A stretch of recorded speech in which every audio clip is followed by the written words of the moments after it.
Hey guys, Professor Bill, Comic Book University, and Kingpin, issue number 5. Okay, so Sarah Dewey basically finds out that Kingpin really is a bad guy. He's a total douchebag, and she figures this out very abruptly.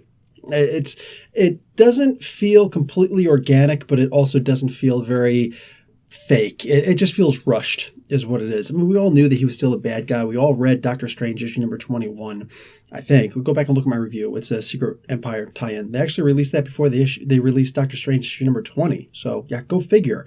Anyway, so he turns out to be a bad guy. He's trying to push for Perez to go down in the first round at 2 minutes and 40 seconds. All right, so the boxer, he's basically trying to give him the battling Jack Murdoch story. You like that?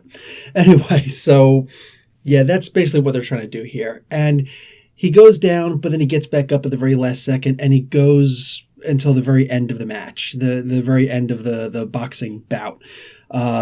I don't know, 12 rounds, 15 rounds. I don't know, it's been a long time since I watched Rocky, and I don't watch boxing, so I don't know what to tell you. Besides, anyway, we didn't see a training montage, so well, maybe for a second.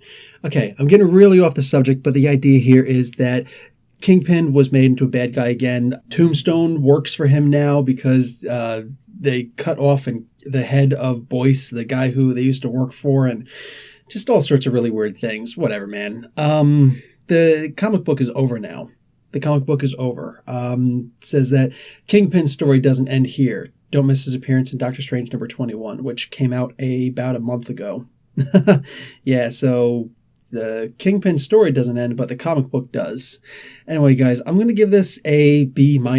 It was not a bad issue. It was an okay way of seeing him go back to being bad, or he was always bad, or whatever, but I don't know, man. I really wish that they could have made it go a little bit longer and then made his heel turn, okay, actually be in the pages of the comic itself.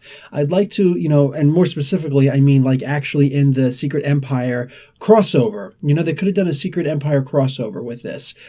A tie-in, because, I mean, like, what a great way it would have been if the dome went over Manhattan and everybody was struggling, and Kingpin was just trying to do right, but he realized that in order to do the best he can, he's got to be the man that he was. Wouldn't that have been a better story than just, I don't know, shoehorning this? Maybe it's just me. Maybe that's just me.